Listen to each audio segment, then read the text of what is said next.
Just getting some of my last minute Christmas shopping done. Plenty of holiday spirit in Carytown. My wife and I just left a couple's massage, so a little holiday massage. As holiday visitors flood the district, look closely enough and you'll see hundreds of tax bills parking along and rolling down the street. The car tax belongs in the trash can, not in your mailbox. Governor Glenn Youngkin is now urging lawmakers to eliminate the car tax in Virginia, that personal property tax bill you get in the mail once a year. Local governments levy the annual tax against the value of vehicles registered in their city or county. Everywhere I go, I consistently hear, please help us get rid of the car tax. Youngkin wants the General Assembly and local governments to eliminate it completely. But importantly, he did not include that elimination in his budget proposal. Many local governments rely on car tax revenue to help fund operations, but the governor says they could offset that loss by increasing the local sales tax instead. That we can work in collaboration with local governments to settle on an increase in local state sales and use taxes over the broadened sales and use tax base, including closing the tech tax loophole. Ending the car tax is a politically potent issue. Many credit Governor Jim Gilmore's campaign to get rid of it completely with his election victory back in the late 1990s. But even the rollback that Gilmore was able to get passed was eventually phased out because of concerns it wasn't financially sustainable.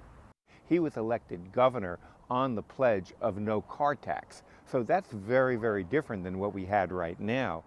Political analyst Dr. Bob Holsworth points out Youngkin just lost an election to Democrats who now control the General Assembly. Holsworth sees little pressure on Democrats or local governments to go along with Youngkin's idea. By and large, this is a local tax, and unless the state provides a reimbursement to the localities when they remove it, the localities are not going to get rid of it simply because the governor says he'd like it. And then there's a second point here. The governor lost the election.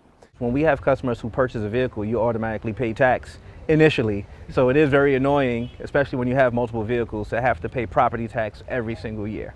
Tito Chambers worked for a car dealer and backed cutting the car tax since a vehicle is a big-time financial commitment.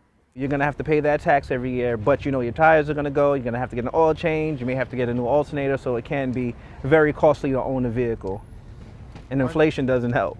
Increasing the sales tax to offset it is something that I'm opposed to.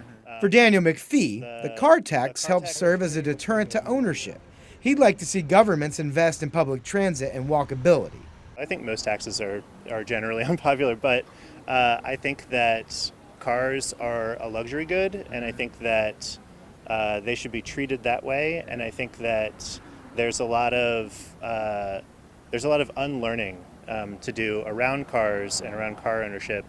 I think a lot of people, just by the way that our cities are designed, are more or less forced to buy a car when they should be considered a luxury good.